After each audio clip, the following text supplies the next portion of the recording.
कभी ऐसा हुआ है कि मस्त खाना खाया और उसके ठीक बाद पेट एकदम टाइट, ढोल जैसा? हाँ बिल्कुल। या फिर डकारें आनी शुरू हुई तो बस रुक ही नहीं रही। लगता है जैसे अंदर कोई गुब्बारा फुला दिया हो। अगर ऐसा होता है तो देखिए, ये आम जरूर है आजकल, पर इसे नॉर्मल नहीं मानना चाहिए। सही बात है। ये असल में पेट का मतलब अपनी गट का एक सिग्नल है। हाँ, कि भाई अंदर कुछ ठीक नहीं चल रहा, पाचन थोड़ा ऑफ ट्रैक है। बिल्कुल। तो आज हम इसी गड़बड़ को थोड़ा समझने और सुलझाने की कोशिश करेंगे। हमारे पास एक लेख है 15 steps for gas and bloating relief. अच्छा। इसमें पेट फूलने और गैस से राहत पाने के आप कह सकते हैं 15 आसान से तरीके दिए गए। हाँ, और सबसे अच्छी बात पता है क्या है? ये कोई बड़ी बड़ी दवाइयाँ या कॉम्प्लिकेटेड चीजें नहीं है। ये बस हमारी रोज की आदतों में छोटे छोटे बदलाव हैं, करने लायक बदलाव। सही कहा। तो आज इस बातचीत का मकसद यही है कि इन सिंपल स्टेप्स को समझें। लेख तो दावा करता है कि अगर इन्हें फॉलो करें ना तो सिर्फ 21 दिनों में गैस और पेट फूलने की दिक्कत 90% तक कम हो सकती है।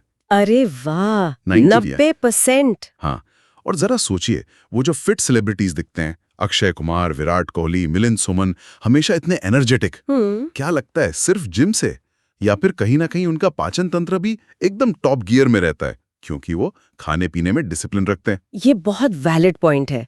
हम अक्सर बाहरी फिटनेस देखते हैं, पर अंदर का इंजन, हाँ, वो पाचन तंत्र, अगर वो ठीक नहीं तो बाहर की चमक भी फीकी पड़ जाती है। सही है। पर अच्छी बात यह है, जैसा लेख कहता है, कि सारे 15 कदम एक साथ शुरू नहीं करने। अच्छा। हाँ, अगर आप 7 से 10 भी लगातार अपना लें तो भी वो पेट का भारीपन, वो गैस काफी हद तक नेचुरली कम हो सकती है। चलिए तो फिर एक एक करके इन कदमों को देखते हैं। शुरू करते हैं सबसे बेसिक चीज से, हमारी खाने की आदत है। ओके। इसमें पहला और शायद सबसे जरूरी कदम है खाने को ठीक से चबाना। ये तो सुना है। पर करते कितने लोग हैं भाई? हम तो ऐसे खाते हैं जैसे कोई ट्रेन छूट रही हो। या ऑफिस की मीटिंग बस अभी शुरू होने वाली है। हाँ, सही बात है। जल्दी जल्दी निगलने से क्या होता है, खाना बिना पचे पेट में और फिर गैस प्रोडक्शन हाउस। सलाह क्या है? हर कौर, एवरी बाइट कम से कम 20-25 बार चबाइए आराम से। और हाँ, प्लीज खाते वक्त मोबाइल साइड में। ओह, ये तो बड़ा मुश्किल काम बता दिया आजकल के लिए। हाँ, ये तो। पर ये सिर्फ कहने की बात नहीं है, इसके पीछे साइंस है। देखिए, डाइजेशन पेट में नहीं, मुंह में ही स्टार्ट हो जाता है। अच्छा। हाँ, जब हम चबाते हैं तो खाने में सलाइवा मतलब लार मिलती है। उसमें एंजाइम्स होते हैं जो कार्बोहाइड्रेट्स को वहीं ब्रेक डाउन करना शुरू कर देते हैं। जितना ज्यादा चबाएंगे, पेट का काम उतना हल्का। Simple logic. अच्छा, मतलब मुंह का काम पेट पर नहीं छोड़ना है। तो पहली एक्शन आइटम, हर कौर 20-25 बार जमाना। बिल्कुल। अब आते हैं 2 मिलते जुलते स्टेप्स पर, नंबर 2 और 11। ये कहते हैं कि हवा निगलने से बचें। हवा निगलने से ये कैसे होता है? सुनने में अजीब है ना, पर अनजाने में हम करते हैं, जैसे स्ट्रॉ से पीना। हाँ। या च्युइंग गम चबाते रहना, या फिर खाते खाते बहुत बातें करना। अच्छा। इन सब से क्या होता है, एक्स्ट्रा हवा पेट में चली जाती है। ओके, तो क्या करें? सीधे गिलास या बोतल से पिएं।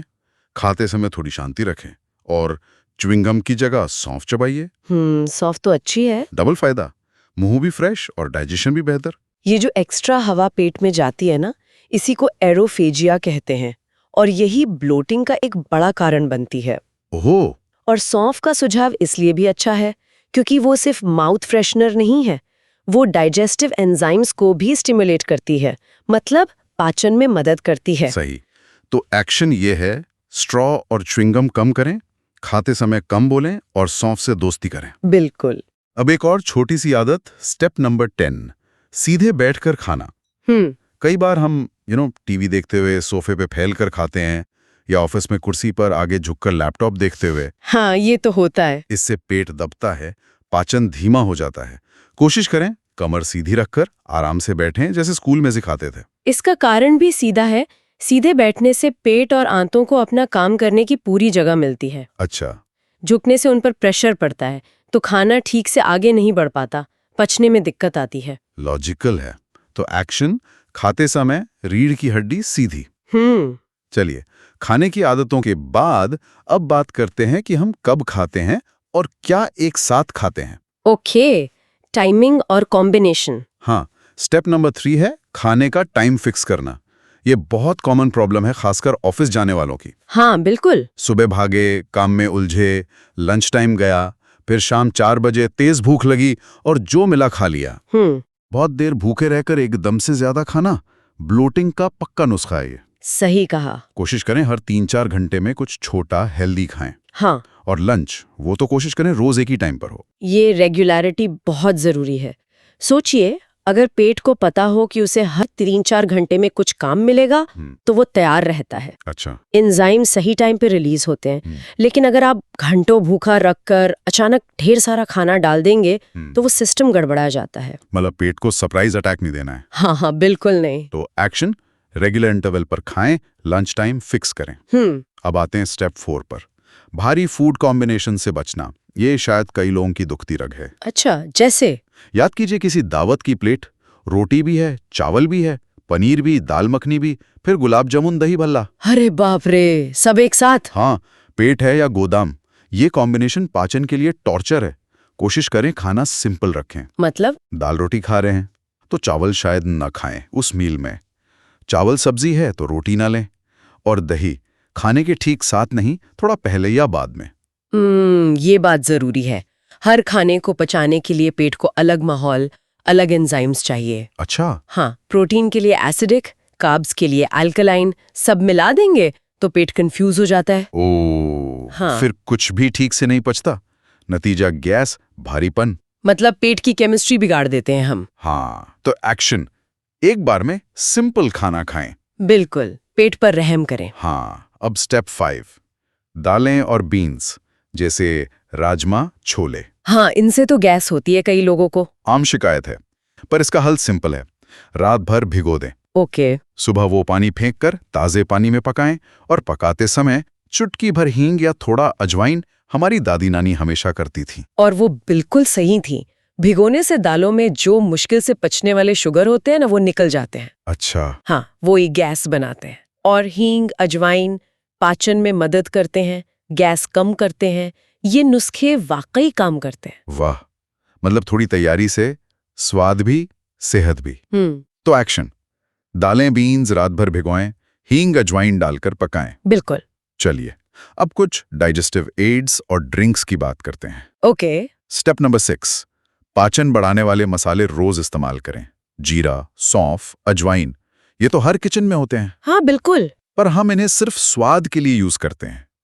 खाने के बाद 1 चम्मच भुनी सौंफ चबाना या गुनगुने पानी में आधा चम्मच भुना जीरा पाउडर, ये छोटी आदतें पाचन सुधार सकती हैं। ये सिर्फ कहने की बातें नहीं है।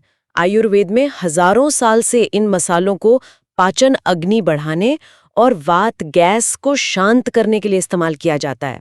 ये पेट की मसल्स को रिलैक्स करते हैं और डाइजेस्टिव जूस निकालने में हेल्प करते हैं। तो अगली आदत, खाने के बाद सौंफ या गरम जीरा पानी। बिल्कुल।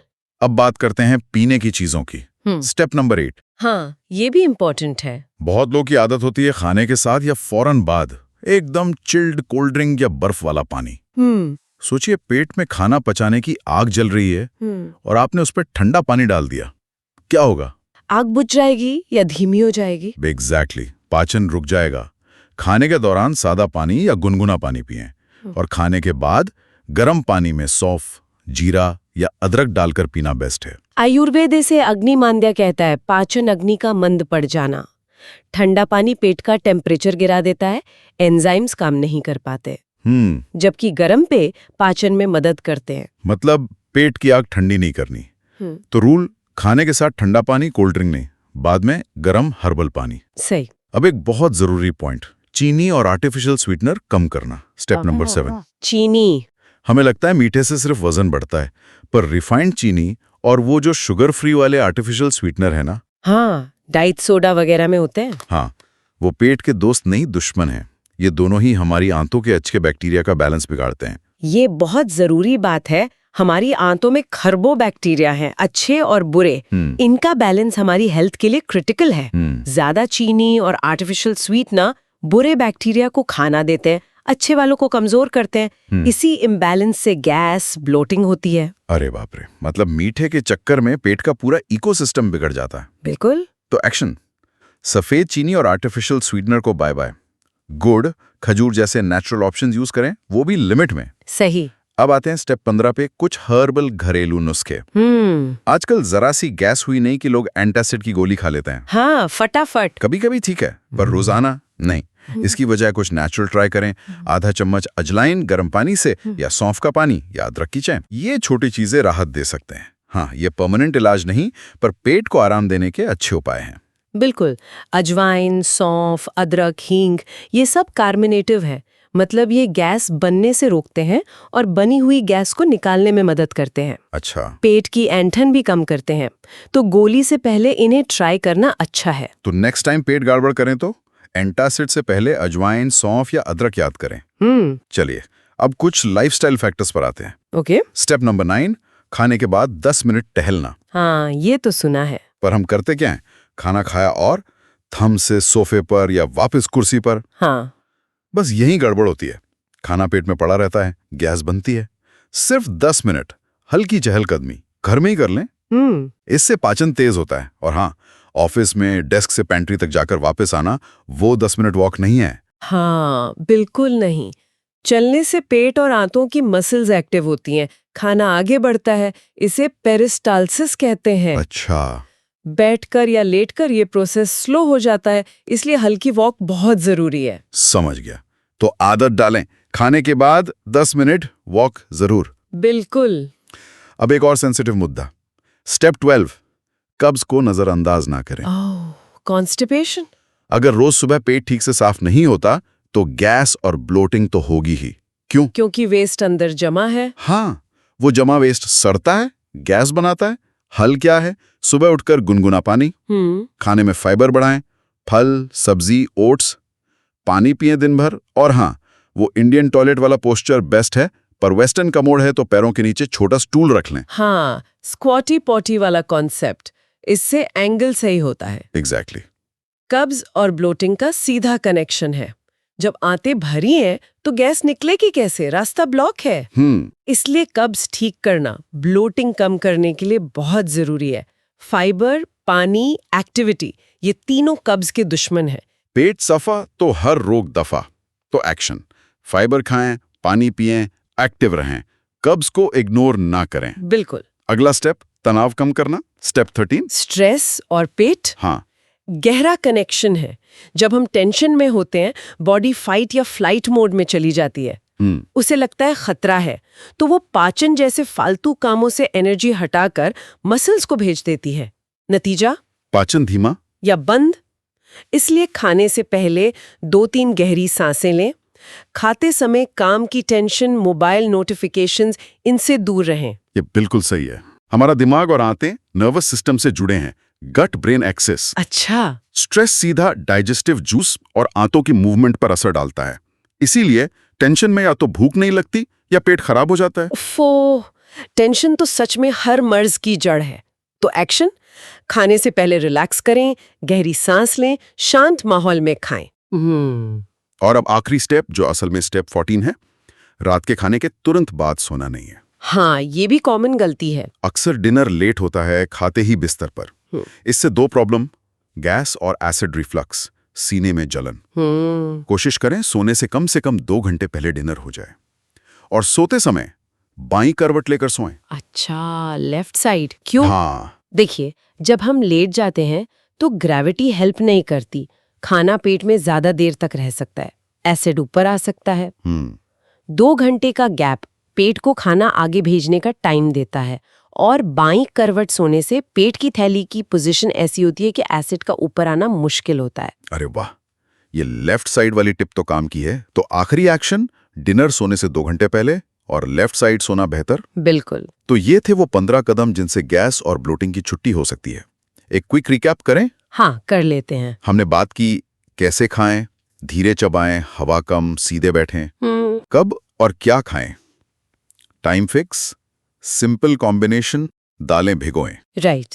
क्या पिएं और क्या यूज करें, पाचक मसाले, गर्म पानी, चीनी कम, हर्बल नुस्खे। ओके। और लाइफस्टाइल में क्या बदलें, टहलें, कब्ज दूर करें, स्ट्रेस घटाएं, डिनर जल्दी। Perfect summary. अब सवाल है, इतने सारे कदम एक साथ कैसे शुरू करें?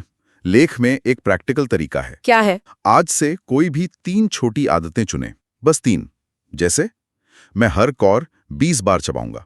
हम्म। लंच के बाद 10 मिनट टहलूंगा। ओके। सुबह उठकर गर्म पानी पीऊंगा। बस इनको 7 दिन करें। जब ये पक्की हो जाएं, तो अगले हफ्ते 3 और जोड़ लें। ये बढ़िया तरीका है, धीरे धीरे। हाँ, बिना बोझ लिए। लेख कहता है 21 दिनों में ही पेट हल्का लगेगा, गैस ब्लोटिंग में बड़ा फर्क दिखेगा। यही बेस्ट अप्रोच है। छोटे लगातार बदलाव ही टिकते हैं और बड़ा असर दिखाते हैं। एकदम से सब कुछ बदलने की कोशिश अक्सर फेल हो जाती है। हाँ, वो बोर्ड से घड़ा भरता है। धीरे धीरे इन आदतों को लाइफस्टाइल का हिस्सा बनाना आसान है। आखिर में बस एक बात कहूंगी, हम पेट की सेहत को सिर्फ पाचन या गैस ब्लोटिंग तक देखते हैं। हाँ, ज्यादातर तो यही सोचते हैं। पर सच ये है कि हमारी आंतों का स्वास्थ्य, हमारी पूरी एनर्जी, हमारे मूड, हमारी इम्यूनिटी, हर चीज से जुड़ा है। अच्छा। तो अगली बार जब पेट फूला लगे या गैस बने, तो इसे सिर्फ एक प्रॉब्लम ना समझें, इसे बॉडी का मैसेज समझें। वो कह रहा है कि ध्यान दो, कुछ बदलने की जरूरत है। ये अपने शरीर को सुनने का मौका है। वाह, क्या बात कही, शरीर की सुनना। तो दोस्तों, इन छोटे छोटे बदलावों को अपना कर देखिए। शरीर की सुनिए और हल्का महसूस कीजिए, जैसा कि स्रोत का भाव है, लाइट रहो, टाइट मत रहो। हाँ, मतलब शरीर और मन से हल्के रहें, पेट को टाइट ना होने दें। उम्मीद है ये बातचीत आपके काम आएगी।